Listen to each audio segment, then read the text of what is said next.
इस कार्यक्रम की शुरुआत में सबसे पहले मैं अपने आप को खड़ा पाती हूं नताशा नरवाल के साथ, पिंजरा तोड़ की एक्टिविस्ट नताशा के साथ, जो बहुत दिनों से संघर्ष कर रही हैं इंसाफ के लिए। और सलाम पेश करती हूं उनके पिता महावीर नरवाल को कि उन्होंने ऐसी बहादुर बेटी को तैयार किया। उनके पिता पिछले दिनों कोविड से गुजर गए और ठीक उसके बाद हमारे पास दोबारा आया उनका इंटरव्यू जो उन्होंने नवंबर में दिया था। वह इंटरव्यू तमाम भारतीय नागरिकों को देखना चाहिए, तमाम पिताओं को देखना चाहिए और देखना चाहिए कि एक पिता किस तरह से सपना देख सकता है कि उसकी बेटी बहादुरी के साथ इंसाफ की लड़ाई लड़े। उसकी बेटी किस तरह से इंसाफ के लिए ही न लड़े, तमाम लोगों के लिए जो हाशिए पे खड़े लोग हैं उनके साथ संघर्ष करती हुई नजर आए। नताशा जिस तरह से संघर्ष कर रही हैं, उसके पीछे किस तरह से उनके पिता का पूरा योगदान है, इसे हम देख पाए, तमाम लोगों तक यह वीडियो पहुंच पाया उनके पिता महावीर के जाने के बाद।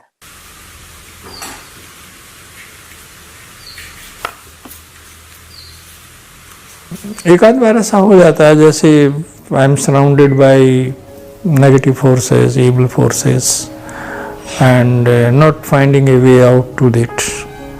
अगर मान लो मेरी बेटी को बहुत लंबे टाइम जेल में रहना पड़ा और एक वक्त आएगा मेरे को देख ही ना पाए,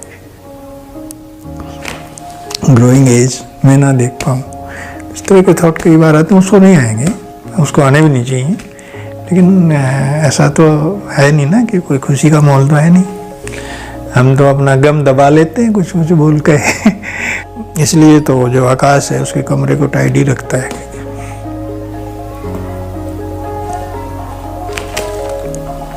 जब वो आएगी तो उसका कमरा ठीक ठाक मिलना चाहिए।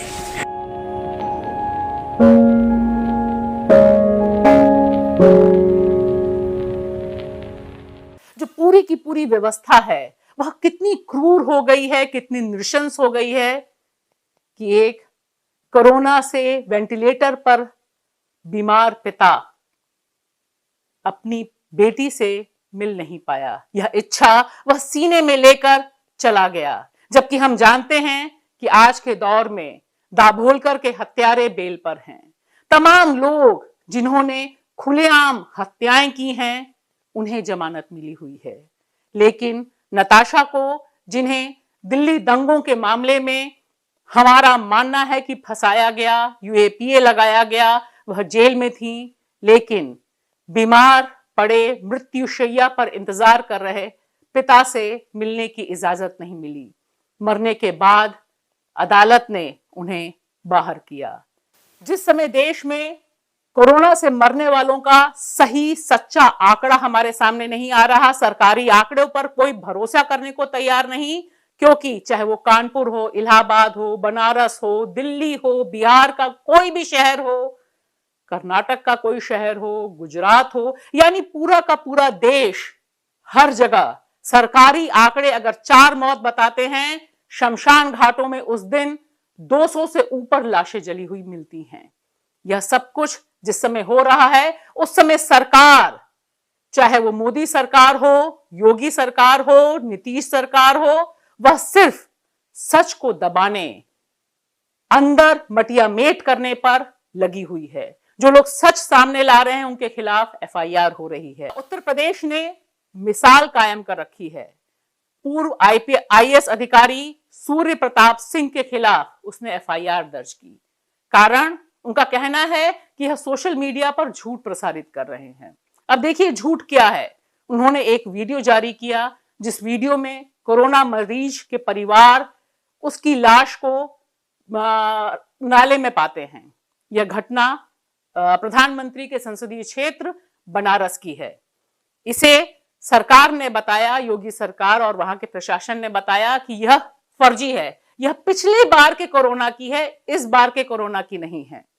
उस पे आईएएस अधिकारी ने जवाब दिया कि यह झूठ नहीं है, यह सच्ची घटना है जो परिजनों ने सार्वजनिक की है।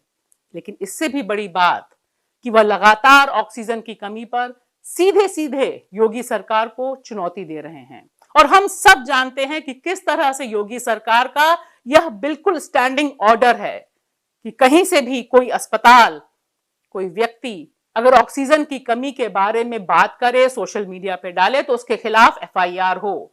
लखनऊ के एक प्राइवेट हॉस्पिटल के खिलाफ एफआईआर अभी कुछ ही दिनों पहले हुई। वजह, उसने नोटिस बोर्ड पे लगाया कि उसके पास ऑक्सीजन खत्म हो गई। ठीक इसी तरह से पिछले महीने एक व्यक्ति के खिलाफ एफआईआर दर्ज हुई। क्यों? क्योंकि उसके दादा की हालत बहुत खराब थी, वो ऑक्सीजन की मांग कर रहे थे सोशल मीडिया पर। और यह नजारा अब तकरीबन देश के हर कोने में दिखाई दे रहा है।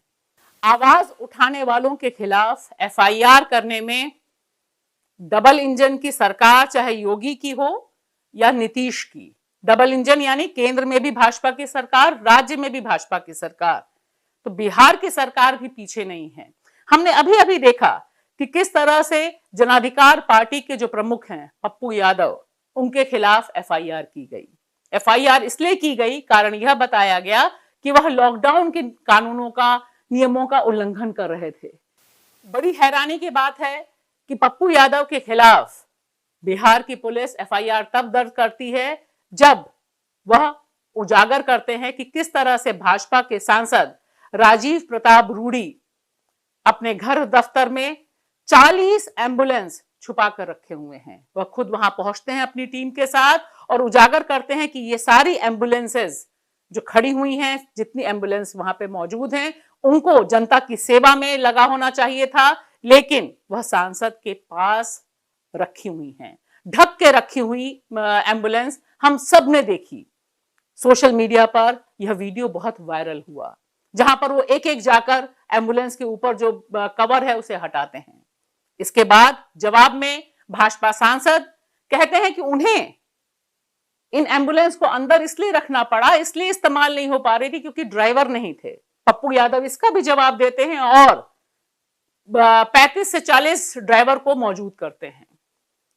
बिहार सरकार, केंद्र सरकार निश्चित तौर पर इस खुलासे, इस उजागर करने वाले तथ्य से बौखला जाती है और तथ्य हमारे सामने हैं। इस समय उनके खिलाफ मामला बन चुका है, उनकी गिरफ्तारी हो चुकी है, और भी क्या क्या, कहां कहां, किस तरह से हो रहा होगा बिहार और उत्तर प्रदेश में, यह हम सब बताने लायक स्थिति में भी नहीं है। इस तरह के अनगिनत घोटाले, अनगिनत मानवता के खिलाफ अपराध हमारे सामने आ रहे हैं। गुजरात में हमने देखा कि किस तरह से जरूरी दवाइयां भाजपा अध्यक्ष ने अपने कब्जे में कर रखी थी। महाराष्ट्र में हमने देखा कि किस तरह से देवेंद्र फडणवीस और उनकी पूरी टीम दवाइयों पर कब्जा करने की कोशिश कर रही थी। पंजाब से भी वही खबर हमारे सामने आई है कि नकली रेमडेसिविर जो एक दवा है, उसकी में किस तरह से भाजपा और तमाम जो संघी ब्रिगेड है वह लगी हुई थी। सब कुछ सबके सामने हो रहा है। और सबसे बड़ी बात यह कि इन तमाम चीजों पर राज्य सरकारें और केंद्र सरकारें घनघोर आपराधिक चुप्पी साधे हुए हैं। अब देखिए, दोनों जगह पे जो डबल इंजन की सरकार है, इस तरफ योगी, उस तरफ नीतीश, उनके बीच जो गंगा मैया बह रही है उसमें लाशें ही लाशें हैं। यह दृश्य हमारे आपके देखने की हिम्मत नहीं पड़ती है जो दृश्य इस समय गंगा मैया में है। लाशों का अंबार लगा हुआ है, ऊपर से चील गिद्ध नाच रही हैं, इधर बाकी जानवर इंतजार कर रहे हैं। ये सब लाशें भारतीय नागरिकों की हैं, जिन्हें जीने का हक था, सम्मान से जीने का हक था और सम्मान से मरने का हक था। नीतीश सरकार ने यह कहते हुए इसी गंगा मैया में हाथ धोते हुए कहा कि ये लाशें हमारी नहीं हैं, यह लाशें योगी जी के उत्तर प्रदेश से आई हैं, बनारस से, इलाहाबाद से। हालम यह है कि मुख्यमंत्रियों को लगता ही नहीं है कि ये मरने वाले हम वतन लोग हैं। वो बताते हैं कि ये उस पार के लोग हैं, ये उस पार के लोग हैं, और लाशें लावारिस पड़ी हुई हैं। यह लाशें 100-150 लाशें हैं जिनको किसी तरह से निपटाने के लिए दलित समुदाय को लगाकर, डोम समाज के लोगों को मार पीट कर इन लाशों को किनारे लगाया जा रहा है, ढका जा रहा है, जल्दी जल्दी जलाने की कोशिश हो रही है। यह हम सबके रिश्तेदार हैं जिन्हें कायदे से अंतिम संस्कार का अधिकार था, लेकिन हम जानते हैं कि हर राज्य में, हर शहर में, हर गांव में शमशान में जगह नहीं है। हम जानते हैं कि लाशों को रफा दफा करने में अस्पताल लगे हुए हैं। इन लाशों की जवाबदेही निश्चित तौर पर केंद्र से लेकर राज्य सरकारों को उठानी पड़ेगी।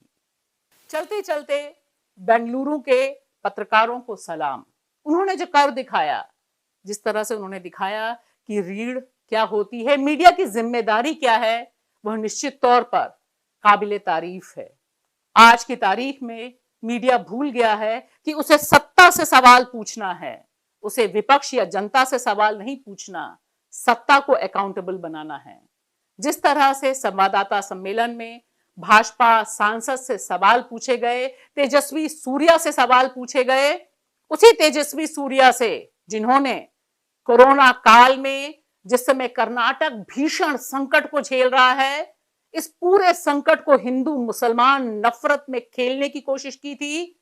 एक सेंटर में पहुंचकर मुसलमान जो एम्प्लॉइज हैं उनके नाम पढ़े थे और उन्हें एक स्कैम से जोड़ने की नापाक कोशिश की थी।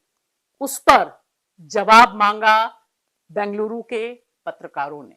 और आप देखिए इस पूरे संवाददाता सम्मेलन में किस तरह से डिफेंसिव हुए, लेकिन पत्रकार अपनी जगह से हिले नहीं।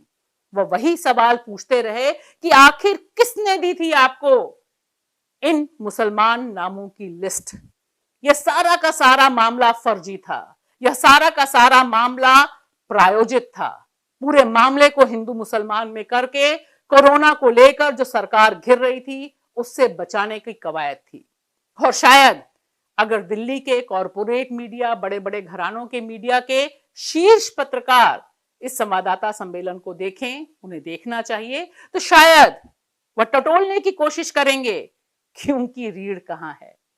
साथ ही साथ तेजस्वी सूर्या को भी इसलिए बधाई देनी चाहिए कि उन्होंने अपने महान प्रधानमंत्री को फॉलो इस मामले में नहीं किया, क्योंकि देश के प्रधानमंत्री नरेंद्र मोदी पहले प्रधानमंत्री ऐसे हैं जिन्होंने 7 सालों में एक भी संवाददाता सम्मेलन एड्रेस नहीं किया, एक भी संवाददाता सम्मेलन संबोधित नहीं किया।